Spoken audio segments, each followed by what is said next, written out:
நமசிவாயம் வாழ்க, நாதன்தாள் வாழ்க. அனைவருக்கும் மயிலாடுதுறை ஜோதிடர் விஷாலி விபர்தனின் இனிய வணக்கம். வாழ்க வளமுடன்.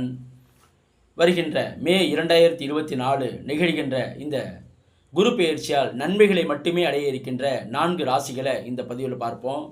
முதல் ராசியாக மேஷ ராசி. ராசிக்கு 2ஆம் இடம் என்று சொல்லுடைய தனம் குடும்ப வாக்குஸ்தானத்திலே குரு பகவான் வர இருக்கின்றார். அற்புதமான மாற்றங்களை மேச ராசிக்காரர்களும், அதற்கு பிறகு கன்னி ராசிக்காரர்கள், ராசிக்கு 9ஆம் இடத்திலே குரு பகவான் வீற்றிருந்து ராசியை பார்க்க இருக்கக்கூடிய ராசியாக கன்னி ராசிக்காரர்கள் நல்ல மாற்றங்கள் நிகழ இருக்கின்றன. அதற்கு அடுத்தது விருச்சக ராசி. ராசிக்கு 7ஆம் இடத்தில் அமர்ந்து 100% தன்னுடைய 7ஆம் பார்வையால் ராசியை பார்த்து வலுப்படுத்த இருக்கக்கூடிய ராசியாக விருச்சக ராசியானது ஒரு அற்புதமான ராசியாக இருக்கின்றது. அதற்கு அடுத்த நிலையில் மகர ராசி.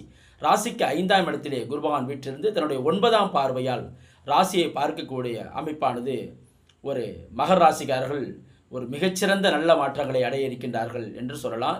இந்த